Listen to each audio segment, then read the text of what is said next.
अब ऑयल का ऐड कर रही हूँ मैं। 2 मीडियम साइज़ की प्याज को ऐड कर रही हूँ, जिसको मैंने पतला पतला काट लिया है। प्याज को ब्राउन होने लगी है, तो अब इस वाला गोश्त है, बीफ है, हड्डी के साथ भी है, कर लेते हैं।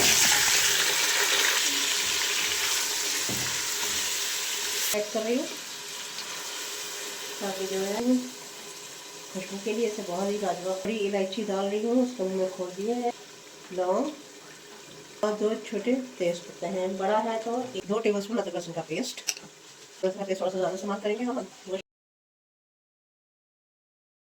चीज़ों को हमने अच्छी तरीके से मिक्स कर लेना है। पहले मैं लाल मिर्च का पाउडर ऐड कर रही हूँ 1 टेबलस्पून। हाफ टेबल स्पून हल्दी, 1 टेबलस्पून कुटा हुआ धनिया है भर के मैंने ऐड, 1 टेबलस्पून ही पिसा हुआ जीरा ये ऐड कर रहे हैं। 1 टीस्पून है ये मिक्स मसाला, सालन मसाला। चलो सॉल्ट। 250 ग्राम टमाटर ले लिए हैं, ये इसमें ऐड करेंगे। इसको मैंने पीस लिया है। और इसके साथ मैं ऐड कर रही हूँ हाफ टेबल स्पून कश्मीरी लाल मिर्च। अभी इन सारी चीज़ों को हमने अच्छी तरीके से भून लेना है। ये आपको अच्छी तरीके से भुनाई करनी होगी, 10 मिनट में अच्छी भुनाई हो जाएगी। जो है हम बीफ इस्तेमाल कर रहे हैं। 1 कप डाल दिया, दूसरा कप हम डाल रहे हैं। ये 3 कप चला गया। मैंने पूरे 4 कप पानी का मैंने इसमें ऐड कर दिया है।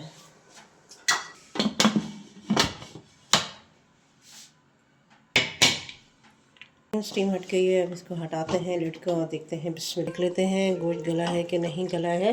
इसे मैंने 15-20 मिनट के लिए रख दिया था गलने के लिए। तो अभी हम इसको चेक भी कर लेते हैं। अगर हल्की सी कसर भी होगी ना तो कोई इशू नहीं है। ये जब आप ये देखें माशाल्लाह से अच्छी तरीके से गल गया है।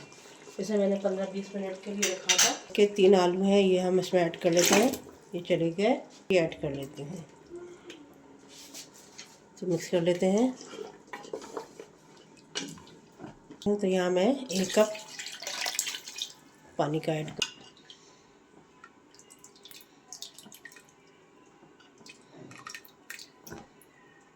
प्लेट लगा देते हैं, उसको रख देते हैं पकने के लिए। बहुत ही लाजवाब खुशबू आ रही है इस टाइम। और आप देख सकते हैं इतना ज़बरदस्त शोरबा बन के तैयार हुआ है। आलू भी अच्छी तरीके से गल गए हैं, मैं आपको दिखा देती हूँ। आलू गल गए हैं, ये देखें। टीस्पून जायफल जावित्री का पाउडर ऐड कर रही हूँ खुशबू के लिए। रेसिपी बनाइएगा, ट्राई कीजिएगा। बिस्मिल्लाहिर्रहमानिर्रहीम।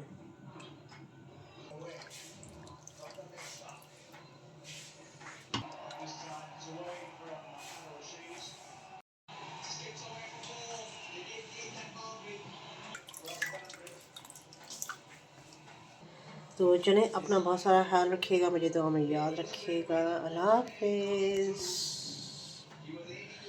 रेसिपी पसंद आए तो लाइक शेयर करना मत भूलिएगा और शमीम किचन को सपोर्ट कीजिए। Thank you.